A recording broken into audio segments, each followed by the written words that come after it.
2024 elections లో రేపటి సార్వత్రిక ఎన్నికల్లో తీర్పు ఇవ్వబోతున్నటువంటి విషయాన్ని నేను మీకు ఈ సందర్భంగా మనవి చేస్తా ఉన్నాను. ఇది గ్రహించి ఈ విషయాన్ని అంటే pulse of the public and mood of the public ని గుర్తించి అడ్డుకోవాలని కొన్ని శక్తులు, కొన్ని వ్యక్తులు, కొన్ని సంస్థలు ఏ రకంగా అయినా సరే ఒకటయ్యి చివరికి ఆత్మహత్య సదృశమైనా పర్వాలేదు, మోడీ గారిని అడ్డుకోవాలన్నటువంటి ఒక ఏకైక లక్ష్యంతో కూటమిగా ఏర్పడి పన్నుతున్నటువంటి కపట నాటకాలని, కుట్రలని, కుతంత్రాలని ఇప్పటికే ప్రజలు అర్థం చేసుకోగలిగారు. అర్థం చేసుకునే మరొకసారి మోడీ ఫిరేక్ బార్ నరేంద్ర మోడీ అన్నట్టు రీతిలో ముందుకు పోతున్నటువంటి ఒక ప్రచారం మనకు కనబడుతున్నటువంటి అంశం.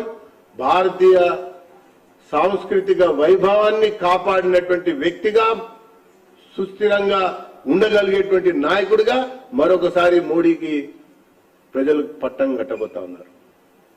మచ్చలేని నాయకుడిగా, అవినీతి పాలన అనేది కానరానటువంటి ప్రభుత్వంగా మరొకసారి మోడీ గారికి అందలం ఎక్కించబోతా ఉన్నారు. దీంతో పాటు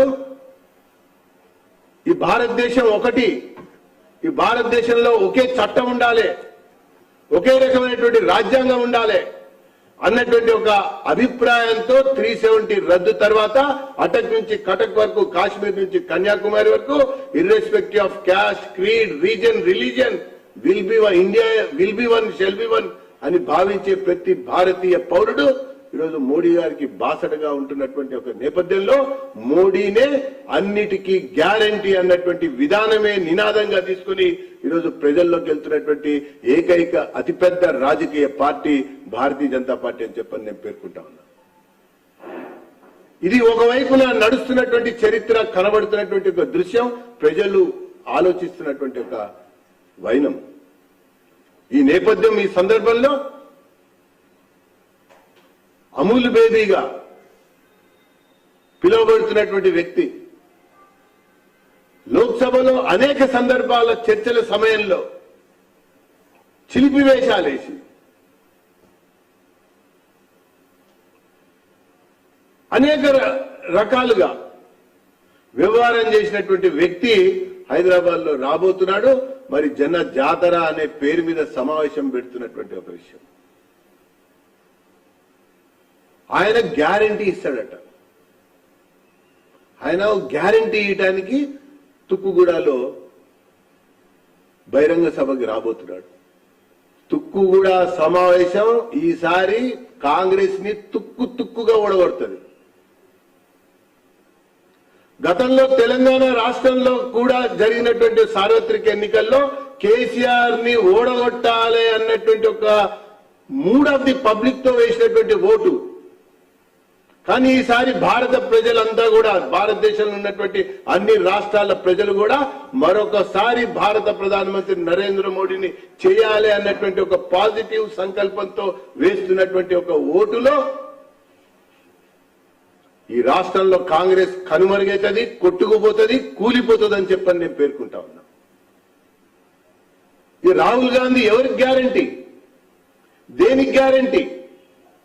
ఒకసారి కాంగ్రెస్ పాలన యొక్క రికార్డు చూడండి.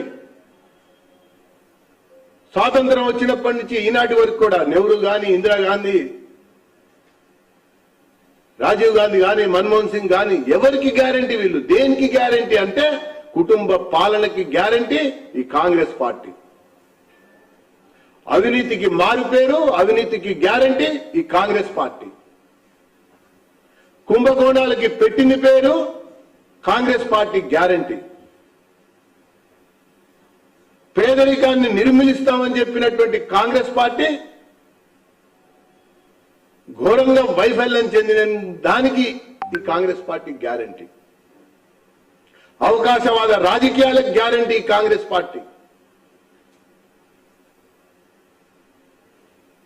బుజ్జగింపు చర్యలకి, అపీజ్మెంట్ పాలసీకి పరాకాష్ఠగా మిగిలినటువంటి గ్యారంటీ కాంగ్రెస్ పార్టీ.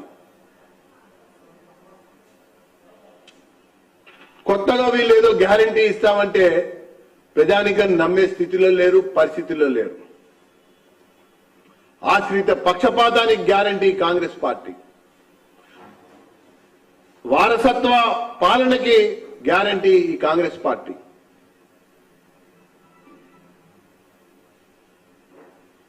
అంతేకాదు దేశ సమైక్యత సమగ్రతలకు భంగం కలిగిస్తున్నటువంటి శక్తులకి, వ్యక్తులకి వారసత్వంగా నిలిచినటువంటి గ్యారంటీ కాంగ్రెస్ పార్టీ. అనేక సందర్భాల్లో, అనేక రకాల విషయాల్లో గ్యారంటీగా నిలిచినటువంటి కాంగ్రెస్, రాహుల్ కొత్తగా గ్యారంటీ ఏమిస్తారని చెప్పని నేను ప్రశ్నిస్తా ఉన్నా. అది బెయిల్ మీద జైల్లో ఉన్నటువంటి నాయకుల ఈ ప్రజానికానికి గ్యారంటీ ఇచ్చేది? The leadership of the Congress is on bail.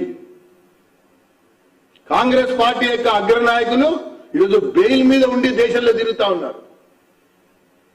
జైలుకి వెళ్ళినటువంటి కాంగ్రెస్ పార్టీ యొక్క కూటమి నాయకుల ఈ దేశ ప్రజానికానికి గ్యారంటీ ఇచ్చేదని చెప్పని భారతీయ జనతా పార్టీ సూటిగా ప్రశ్నిస్తూ తుక్కుగూడ సమావేశం ఈ కాంగ్రెస్ పార్టీని తుక్కుగా ఈ రాష్ట్రంలో ఓడగొట్టబోతోంది, దేశంలో కనుమరుగు కాబోతున్నటువంటి విషయాన్ని నేను ఈ సందర్భంగా తెలియజేస్తా ఉన్నా.